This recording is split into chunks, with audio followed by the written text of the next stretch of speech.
Hello, my name is Sharita Berry, and this is data overview of Cliftondale Elementary School.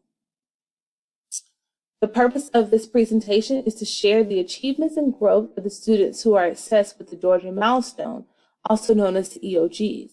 I will use pie charts, bar and line graphs, and information charts to illustrate the school's performance.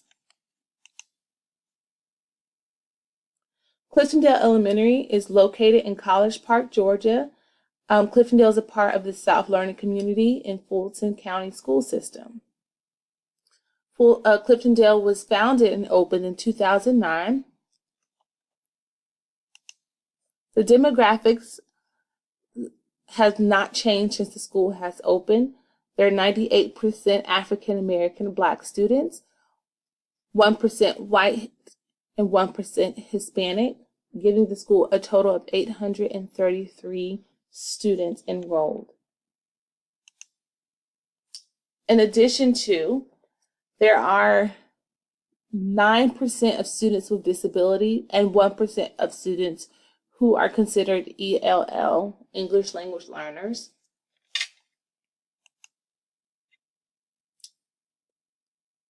Statewide performance. Since the school has opened, Cliftondale has been very steady with the performance on the state standardized assessments. If you look at the data of statewide performance, they took a little dip in 2014 and made gains in 2015 and did another decrease in 2016 and made a slight gain in 2017. The enrollment has been very steady. 2013 took a little dip, but was able to gain more enrollment in 2015 and 2016. The average test score or test score average has also been steady, but did take a decrease in 2016 and 2017. Since the school has opened, there has been more than half of the student population receive free or reduced lunch. And as of date, there are 86% students that receive free or reduced lunch. 100% receives free breakfast every morning. So to start talking about testing, Fulton County is a district, and we're going to look only at, well, not only at, but we're going to look at the proficiency at or above proficient on all testing, but really looking more into the math. So over the last 3 years, the district has not been doing the best. If we look at 2016, there was a tremendous decrease in the percentage of students who performed at the proficient level. But in 2017, was able to pull up their decrease from the previous year.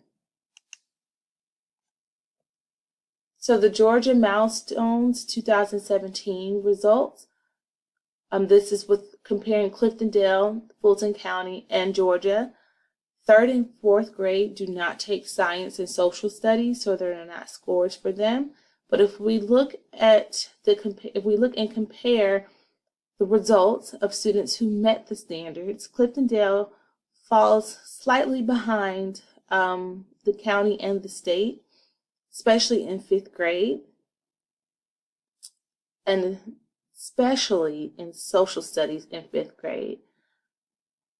Less than 20% of the students met the standards of social studies compared to the county and the state. So the overall performance, if we're looking at just the beginning learners, Cliftondale has the highest level of students who are performing at the beginning level and developing level, whereas the county has a higher level of students who are performing at proficient and distinguished. For science and social studies, again, Cliftondale has a higher level of students who are performing at the beginning learning level. For social studies, the developing learning level is a tad bit, has more increase over the county and the state. but the county still has a higher level of proficient and distinguished learners in science and social studies over both State and Cliftondale. The district fifth grade proficiency over the past 3 years. So again, we showed that the county has done tremendously well over Cliftondale and pretty much the state. This is where they are in 2015 through 2017 for both English, math, science, and social studies. And this is just for fifth grade. Social studies still very low. So if we compared the mathematic results for fifth grade for students who scored at or above proficient, the state has more students who performed proficient, slightly behind the district and Cliftondale for 2015. 2016 shows pretty much the same. The state at 40%, the district at 46%, and Cliftondale at 44%.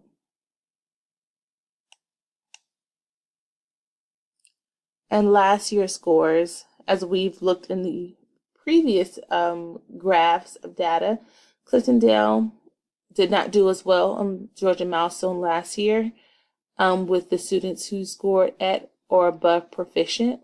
They're at 32%.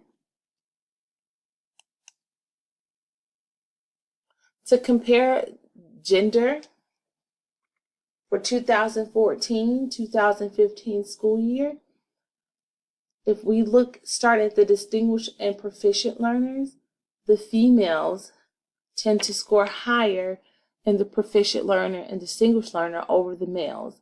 Males have a higher number of students who performed at the beginning learners and developing learner level, which is level 1 for the Georgia Milestone.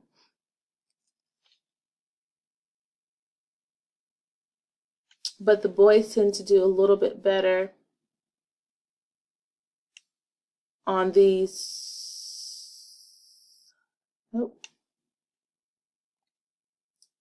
Okay, so here's a visual of the comparison of 2014-2015. Again, the boys have more red, meaning there are more boys or male students who performed at the beginning learner level and developing learner level. There are more females, if you look in the blue, who are distinguished learners. For 2015-2016 school year, the boys this school year tend to do better in math than the girls. There was a 10.8% distinguished learners for males and 6.9% distinguished learner for females. There were more females who scored in the proficient level learners than the males. But again, males still have a higher percentage of students who performed at beginning learner level overall. And this bar graph pretty much shows that. The red, more red for males than females, more greens and blues for females, more reds for males. So last school year, the distinguished learners were the girls, again, with a higher level of girls who performed in distinguished and proficient learners over the boys. Boys still had a higher level of students who fell in the beginning learner and developing learner. And again, the results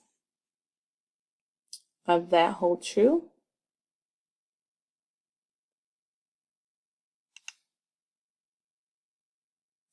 So to move to another subgroup are the economical disadvantage and non-economical disadvantage. This is both 2015 and 2016 school year. And what we can see from that is that for both years, and we'll see in 2017 as well, that students who are not economically disadvantaged seem to fall more in the proficient and distinguished learners, whereas economically disadvantaged students fall in the beginning learners and developing learners level. So this is just a visual of the 2014-2015 economic status comparison. If we look at the economically disadvantaged, more students fall in the beginning learner than the non-economically disadvantaged students. More of those students are proficient. And this is the same graph from 2 slides. So this is going to show the 2016. Again, we can see that non-economically disadvantaged students perform higher in the proficient learner and distinguished learner than economically disadvantaged students. The numbers of beginning learning is more. So for, as I mentioned, 2017, the trend still remains the same. Students who are economically disadvantaged still fall higher in the beginning learning level and developing learning level than those who are not economically disadvantaged.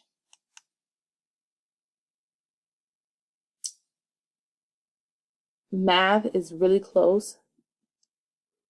We look at that.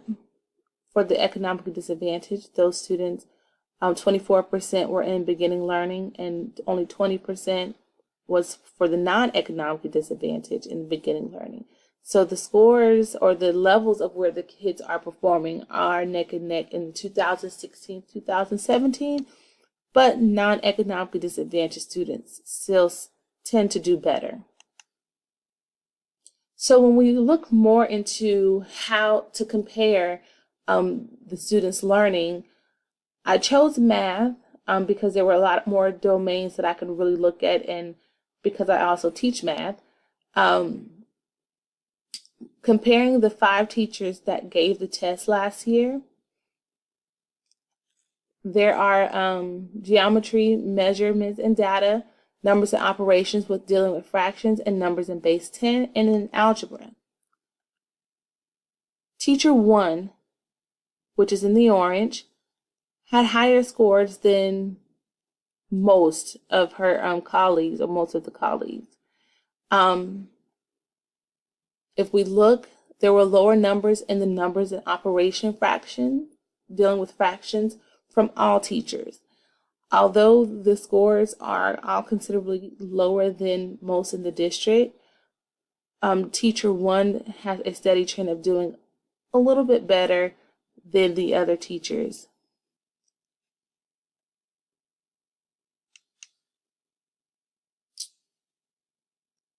This is the proficient pie chart that basically tells where the percentage of all the 5th grade students in 2016 and 2017, where they are with the math domains.